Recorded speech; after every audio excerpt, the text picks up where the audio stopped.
আমি ছিলাম আমার বাবা মার একমাত্র মেয়ে।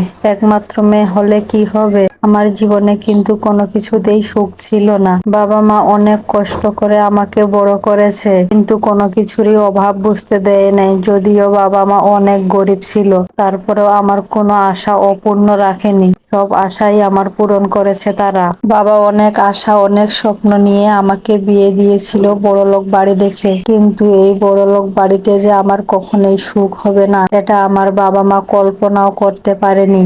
বাবা মা ভেবেছিল যে একটু টাকা পয়সা বেশি খরচ হলে হোক, কিন্তু মেয়েকে বড়লোক বাড়িতে বিয়ে দিব যাতে মেয়ে আমার রাজরানী হয়ে থাকে। কিন্তু এই আশা আর বাবা মার পূরণ হলো না। বাবা মা দিয়েছিল ঠিকই রাজরানীর মতো করে থাকার জন্য। রাজরানী তো দূরের কথা, ওই বাড়িতে ছিলাম আমি চাকরের মতো। তারা তো অনেক বড় লোক, তারা এত গরিব ঘরের মেয়েকে আনলো কিসের জন্য? তারা এনেছিল শুধু টাকার জন্য। তারা যৌতুক পাবে অনেকগুলো এই ভেবে, কিন্তু আমার বাবা ভাবতে পারেনি যে আমার বাবা আমার বিয়ের পরে আমাকে এতগুলো যৌতুক দিতে পারবে না। আমি যদিও আমার বাবা মাকে এই যৌতুকের ব্যাপারে কিছু বলতাম না, কিন্তু তারা আমাকে প্রতিদিন প্রতিনিয়ত এই যৌতুকের কথা বলতো। সব সময় বলতো, তোমার বাবা এতগুলো টাকা দিতে চেয়েছিল, এখন কেন দিচ্ছে না? কেন দিতে পারে না? তুমি যাও তোমার বাপের বাসায় টাকা নিয়ে আসো।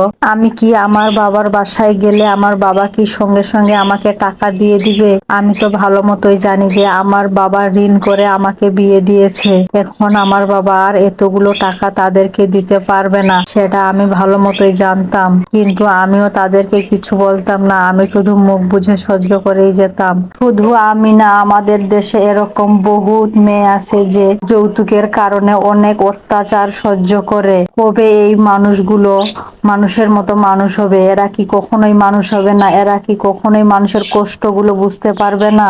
একজন বাবা মা কত কষ্ট করে তার সন্তানকে লালন পালন করে যখন পরের ঘরে দেয় আর শুনতে পায় যে তার মেয়ে সুখে নাই, তার মেয়ের সঙ্গে এরকম অত্যাচার করা হয়, তখন সেই বাবা মা গুলো কতটা কষ্ট পায়, কতটা মনের ভিতর আঘাত পায়। এগুলো যদি তারা বুঝতো তাহলে কখনোই মেয়ের বাড়িতে যৌতুক চাইতো না, কখনোই এই টাকার আশা করতো না তারা। আমি যদিও জানতাম যে আমার বাবা এই টাকা এখন আমার শ্বশুর বাড়িতে কোনো মতেই দিতে পারবে না, তারপরও একদিন শ্বশুর বাড়ির লোককে বলে গেছিলাম বাপের বাসায় টাকা আনার জন্য, কিন্তু গিয়ে দেখি তাদেরই অবস্থা অনেক খারাপ। টাকার কথা আর কি বলবো? তখন তো ভালো মতোই জানতাম যে আজকে শ্বশুর বাড়ি গিয়ে আমার অবস্থাটা কি হবে, যেহেতু ওদেরকে বলে আসছি যে টাকা নিয়ে যাব। টাকা না নিয়েই চলে গেলাম খালি হাতে শ্বশুর বাড়িতে।